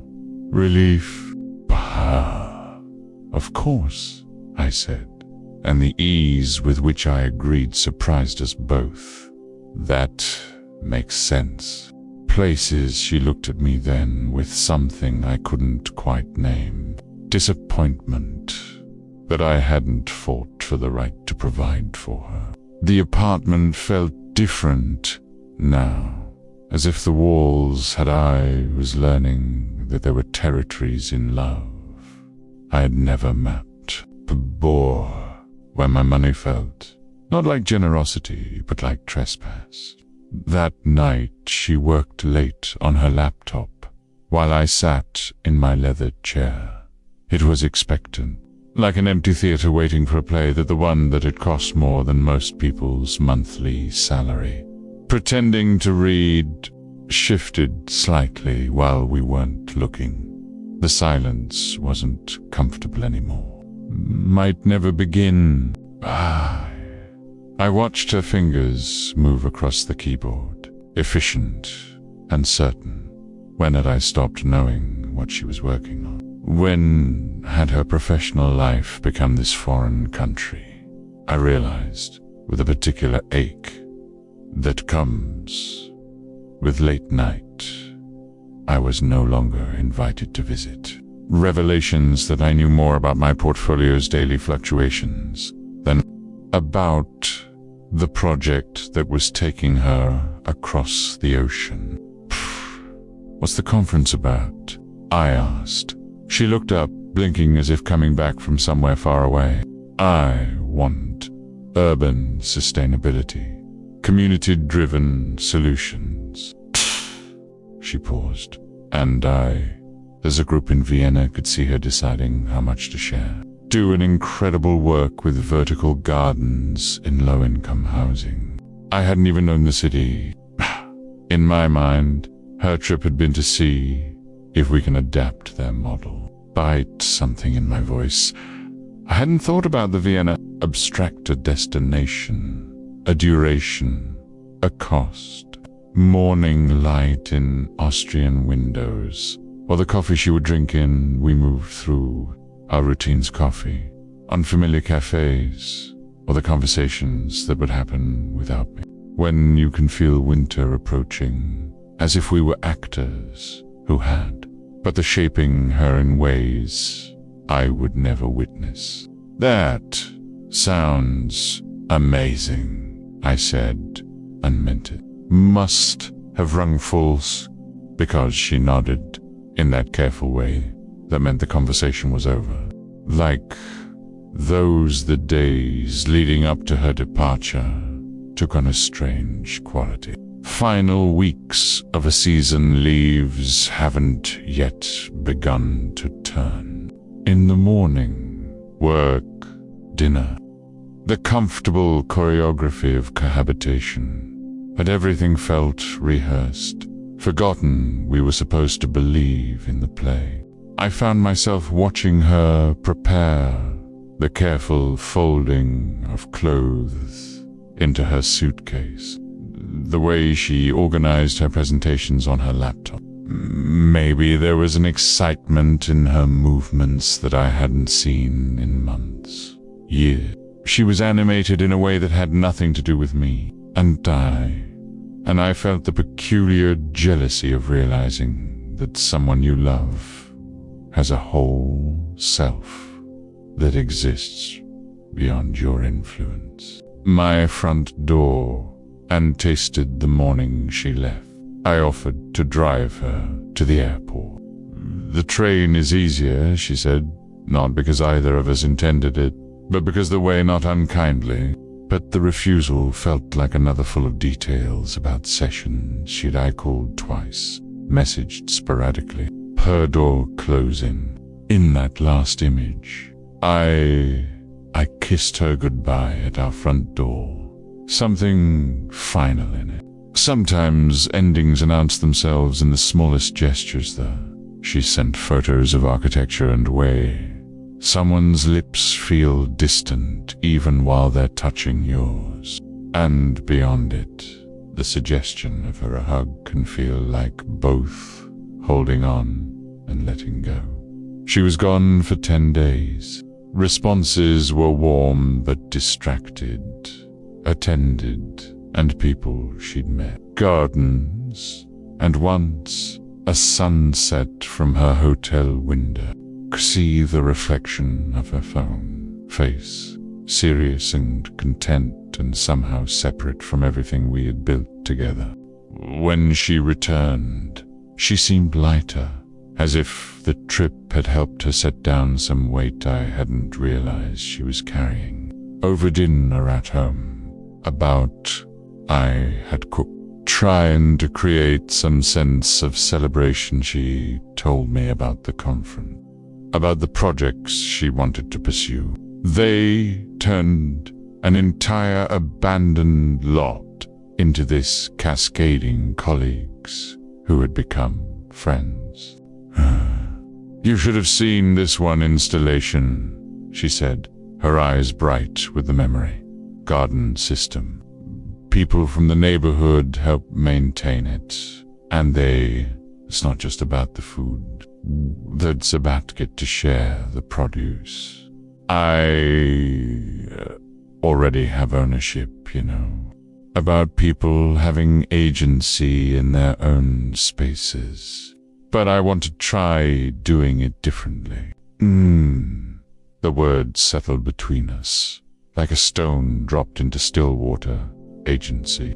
They're so sending ripples in directions I was only beginning to understand.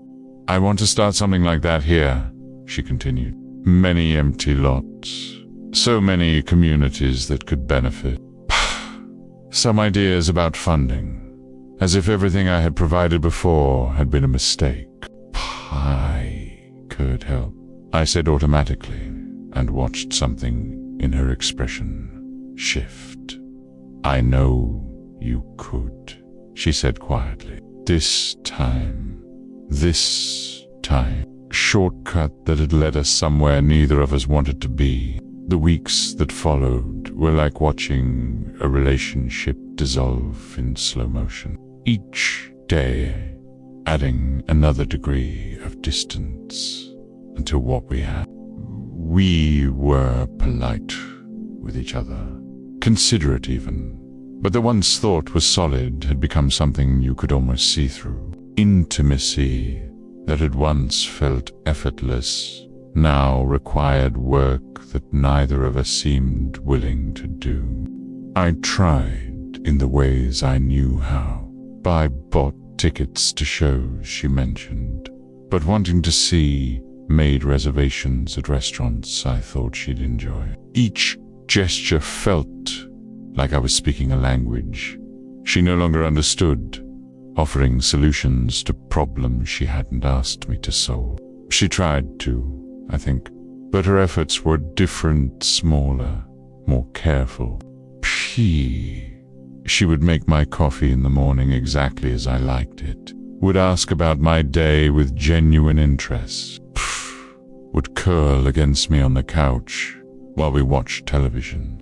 But even her kindness felt distant, as if she was being gentle with someone who was already wounded, and she didn't want to cause more damage. The conversation that ended things came on a Thursday evening in late autumn. I was working late in what I had always called my office, but which she had never seemed to consider hers, even after 2 years of living together. The apartment was dark, except for the pool of light from my desk lamp. and I was reviewing quarterly reports when she appeared in the doorway. "But I don't know how to love you, Michael," she said, and in the way she spoke my name, I heard everything. We sat together on the couch, the expensive one I had chosen. In the living room I had decorated, surrounded by the life I had built, and invited her into, and she told me what we both already knew. "I love you," she said, and I believed her. In this, she gestured around us, at the apartment, at the evidence of my success that had become the walls of our relationship. "We could find something smaller," I offered, though even as I said it, I knew that wasn't the problem. She shook her head. "It's not about the apartment. It's about—" She paused, searching for words. "I feel like I'm disappearing, Michael. Like, and I know that's not what you every time you solve a problem for me or buy something I need or make. I know your generosity comes from love. Buy. I need to know." And I had been both the guard and the architect. Things easier. I lose a little more of myself, because I wanted to protect her from the struggles I had the mean to do.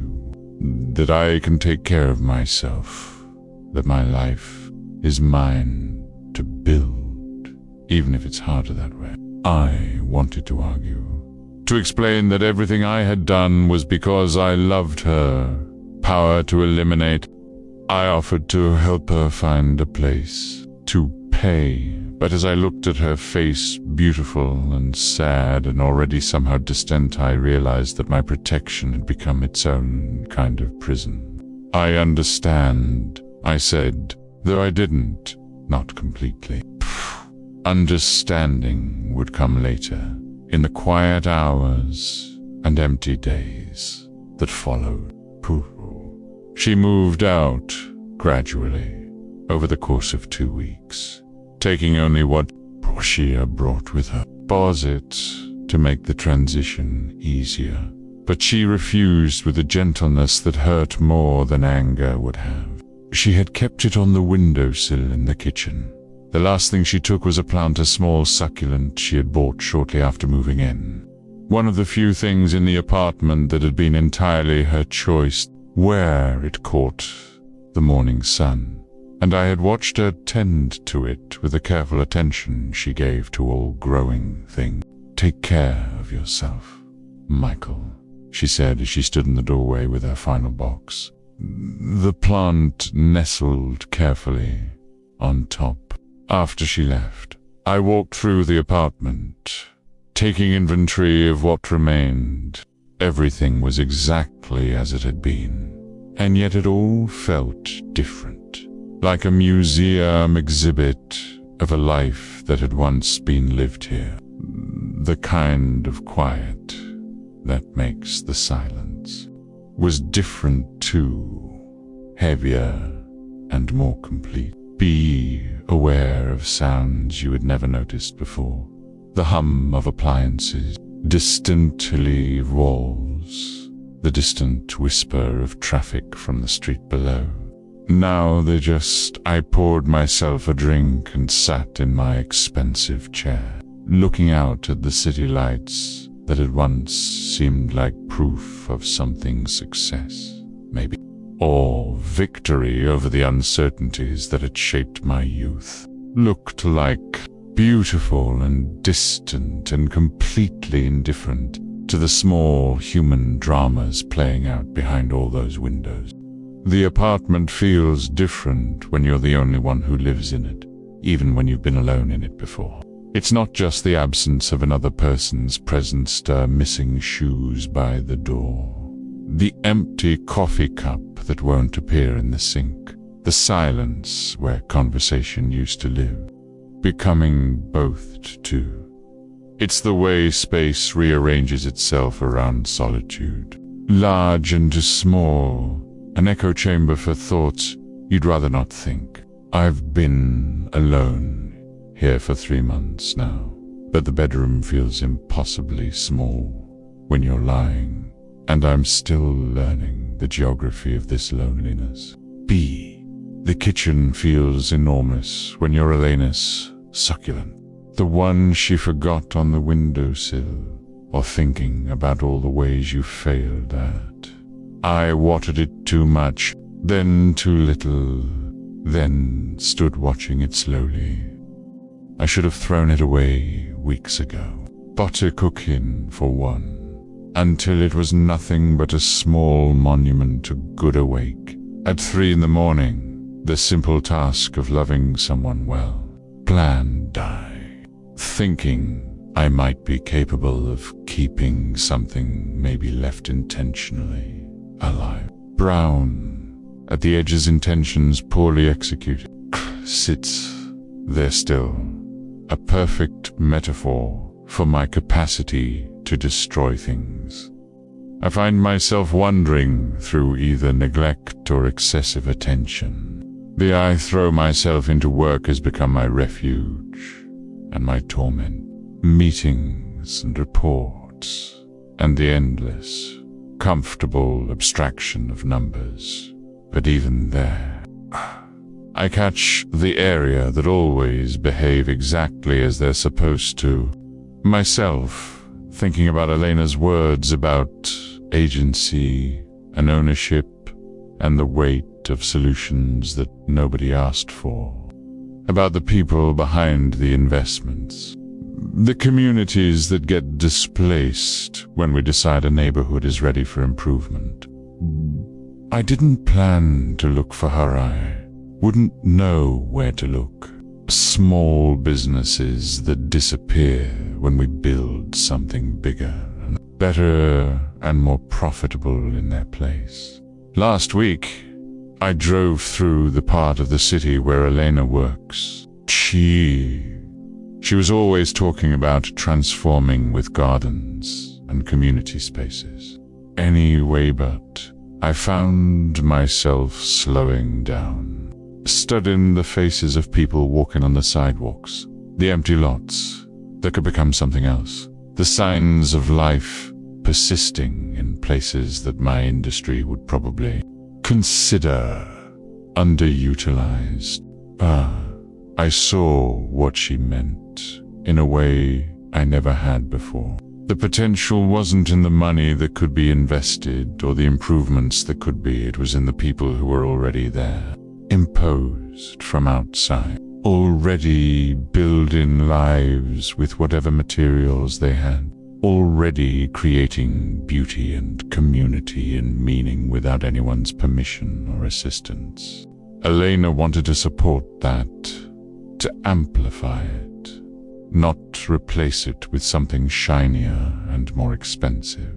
I had been thinking about love the same way I thought about business, but Elena hadn't, and I have been so busy building a beautiful, identifying problems and applying resources to fix them. Needed fixing. She had needed space to grow, room to fail, the dignity of struggle that leads to strength, and lives and stories. I know nothing. Elena's number is still in it, just cage that I never noticed when she started pressing against the bar. Tonight, I'm sitting in my Chertha leather one that cost too much and means nothing, with a glass of wine that tastes like expensive emptiness. I could call her. I could message her. I could ask how they're looking out at a city full of lights. Pratt, the apartment is perfectly climate-controlled, perfectly furnished. But I'm not sure what that something is anymore. Perfectly designed to demonstrate that the person who lives here has succeeded at something. My phone sits silent on the side table, below my brokers and just above my assistants, arranged in the ruthless, alphabetical order that treats all relationships as equally important or unimportant. But that would be another kind of trespass. another way of garden projects are going. Whether she's found funding, whether she's happy, inserting myself into a life that she's working hard to build without me. Instead, I think about the other numbers in my phone, the colleagues and clients and contacts who know me as a successful man with good taste, and solid investments and the ability to solve problems with money. See the results, the apartment, the clothes, the ease with which I move through expensive spetties, but none of them know about the mornings when I wake up feeling like a fraud, or the growing suspicion that or the evenings when I sit in rooms full of beautiful objects and feel nothing. I spent 20 years building a life that doesn't actually belong to me. There's a photo on my desk, one I haven't moved since Elena left, of the we look happy. We look successful.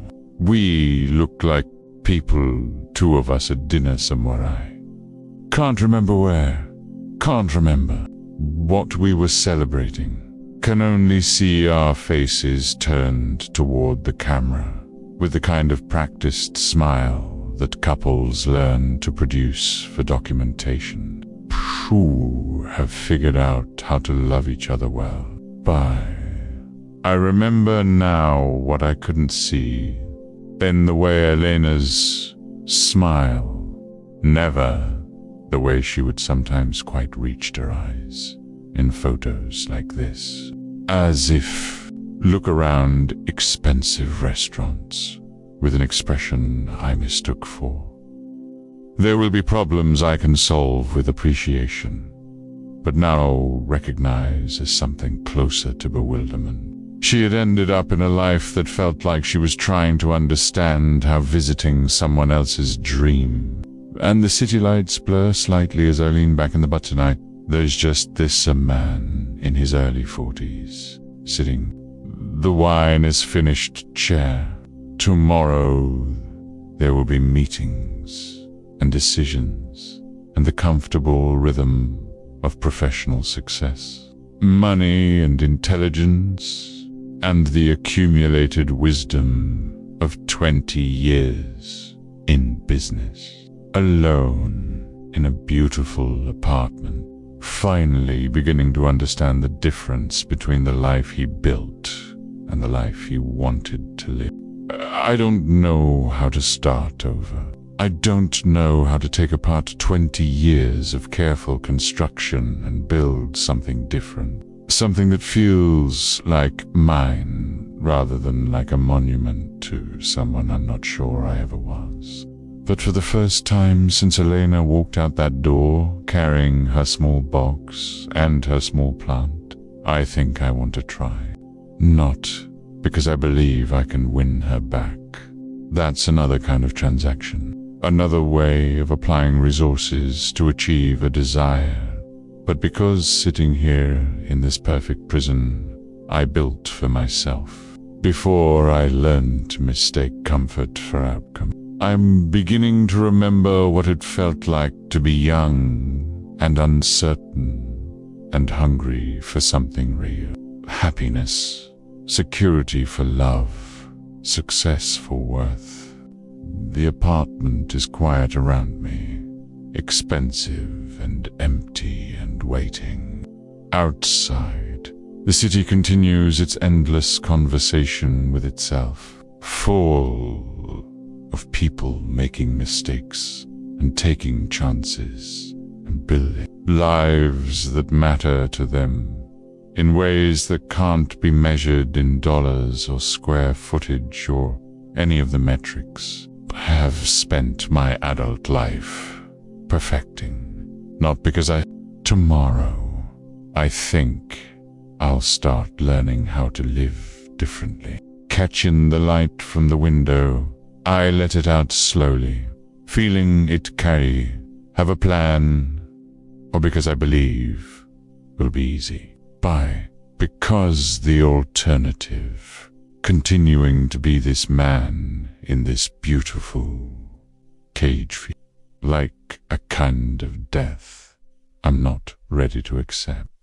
And for the first time in the wine glass, it's empty in my lap. And I realize I've been holding my breath, away something I didn't know I'd been carrying months. The silence doesn't feel like an ending. It feels like space for whatever comes next.